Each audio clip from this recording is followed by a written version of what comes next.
Okay बेटा, हम chapter read out कर रहे थे the state meaning and elements, distinction between the state and society and state and government. इसकी near about कह लो 3 वीडियो अपलोड हो चुकी है। यानी कि पहली वीडियो में हमने स्टेट का मीनिंग, डेफिनेशन एंड एलिमेंट्स किए हैं। सेकंड वीडियो में हमने non essential elements of the state किया है। नाउ हम रीड आउट करेंगे कि स्टेट एंड सोसाइटी के बीच में क्या अंतर है। ठीक है, तो फर्स्ट ऑफ ऑल हम सोसाइटी के बारे में समझेंगे कि सोसाइटी होती क्या है। तो जैसे पता है कि सोसाइटी जो है सबसे जो old and important human association है। तो हमें भी पता है कि हम क्या कहते हैं इंसान को, ह्यूमन जो है सोशल एनिमल्स है। ठीक है, क्योंकि वो समाज में ही पैदा होता है, वहीं पर उसकी डेथ होती है, अपनी पर्सनैलिटी को डेवलप करता है, सारी एक्टिविटीज़ करता है।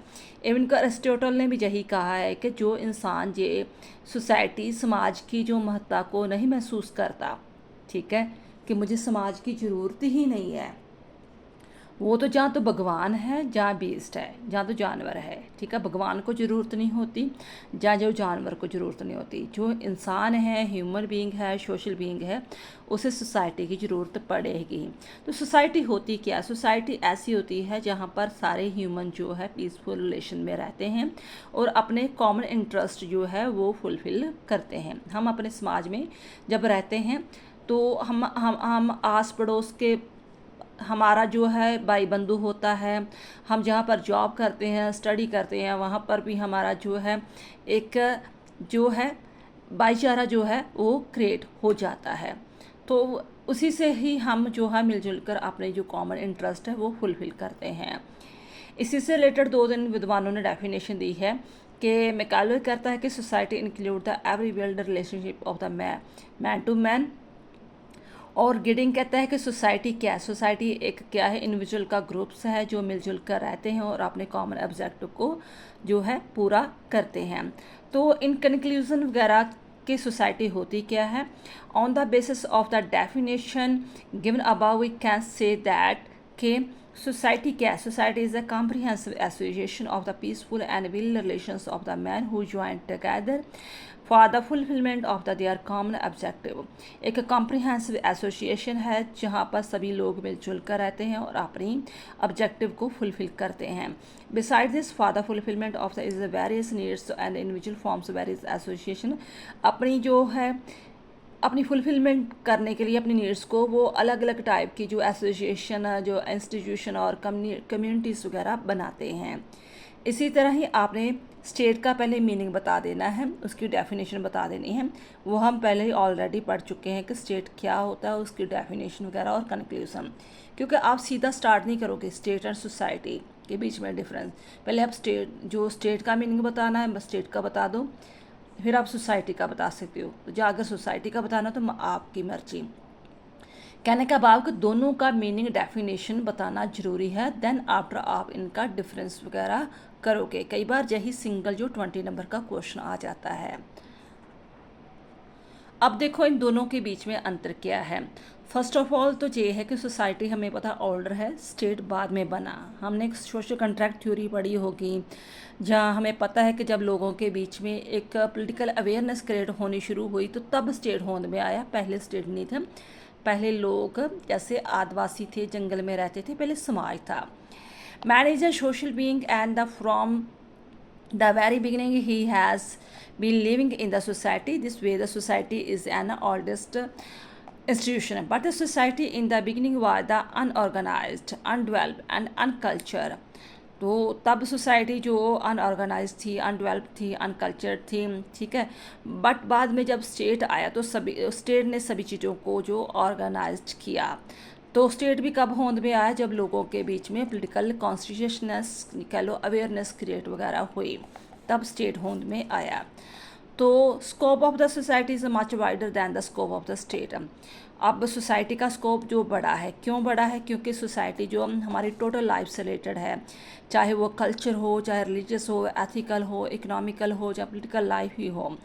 बट जो स्टेट है वो जस्ट हमारे जो है एक्सटर्नल एक्शन के बारे से ही रिलेटेड है। कहने का भाव को सिर्फ पॉलिटिकल फील्ड के बारे में ही देखती है, बाकी फील्ड के बारे में नहीं देखती। तो इसलिए जो इसका स्कोप है, जो स्टेट का स्कोप छोटा है लेकिन सोसाइटी का स्कोप बड़ा है। आगे है कि fixed territory is essential for the state but not the for the society.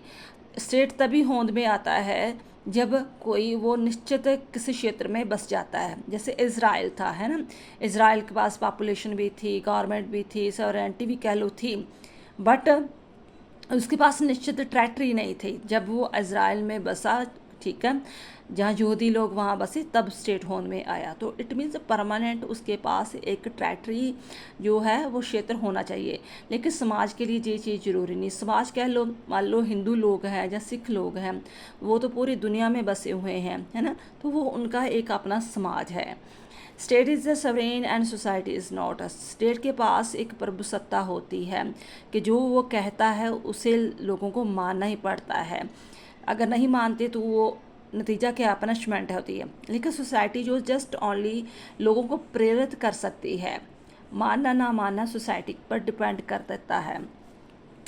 Sovereignty is the social element of the state and its a distinction it is from the other association. It is because of its sovereignty that everybody is bound to accept the order of the state.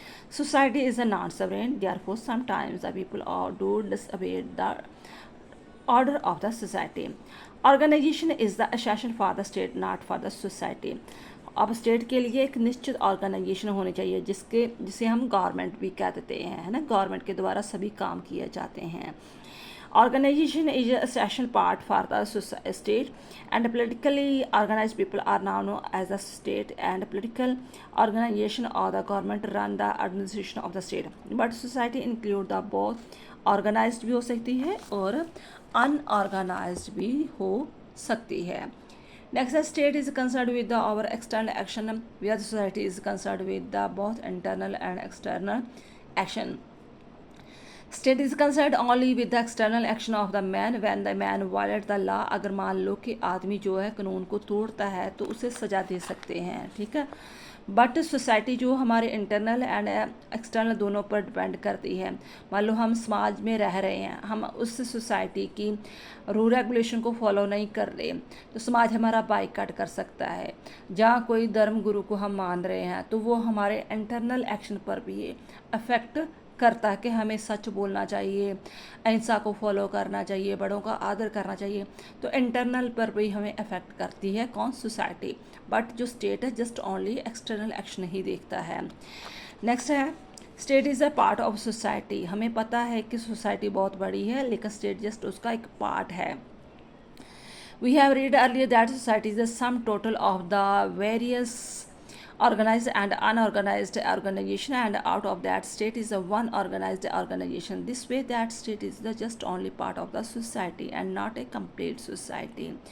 Next, the state has a coercive power, society has a persuasive power. State के पास एक coercive power है कि अगर वो अपना order ला उसने कानून बनाया है तो हमें मानना ही पड़ेगा, ठीक है, क्योंकि नहीं मानेंगे तो उसका नतीजा क्या होगा, पनिशमेंट का। बट सोसाइटी जस्ट हमें अपना बातों को मनाती है, परज्यूसिव करती है, प्रेशराइज करती है कि हाँ ये चीज़ें माननी चाहिए। माने ना माने वो आगे समाज की बात होती है, वो समाज को बाइकआउट कर सकता है, कहीं और मूवमेंट कर सकता है उस सोसाइटी से जाकर। State is a political system and legitimate coercive power is one of its essential characteristics. It means that the state has a legitimate coercive power to get its will enforced, and in anybody who violates the order of that gets the punishment. इसके बिल्कुल उल्ट जो society है उसके पास just only persuasive power होती है and it gets its order obeyed from the people through the persuasion, and in case somebody don't obey the order of the society can not give any punishment. Conclusion क्या निकलता है कि on the basis of the view expressed above the we come to the conclusion that the state and the society are two different institutions and both have the wide difference. Therefore, to accept both as one will to be mistaken. अगर हम कहें state society है और society state है तो जो बहुत बड़ी मिस्टेक्स होगी, क्योंकि हमें अब क्लियर कट पता चल गया है कि सोसाइटी अलग चीज़ है और स्टेट अलग चीज़ है। बट फिर भी इसके बावजूद भी इन दोनों के बीच में क्लोज रिलेशनशिप पाया जाता है। क्यों पाया जाता है कि हम अगर पीसफुल इन्वायरमेंट होगा तो फिर स्टेट अच्छी तरह काम करेगी। तो स्टेट भी जो है समाज में लॉ एंड ऑर्डर स्थापित करने के लिए कुछ ना नए कानून बनाकर लेकर आएगी कि ह्यूमन की पूरी तरह डेवलपमेंट हो सके। इस तरह थोड़ा सा क्लोज रिलेशनशिप भी पाया जाता है। और इसके आगे और भी ये चीज़ है कि बार्कर ने कहा है कि Barker has gone to the extent that the society as was protected by the state and in case it would not have been like this it would not have been the possible for society to maintain its existence. Similarly, society created a spirit of the mutual cooperation, love, toleration among the people, and this way it provides the power and stability to the state. This way, the state and the society are the complementary to the another. ये आपका हो गया topic complete, और यही आपका last topic रह गया है स्टेट एंड गवर्नमेंट, वो हम नेक्स्ट वीडियो में करेंगे। थैंक्स बेटा।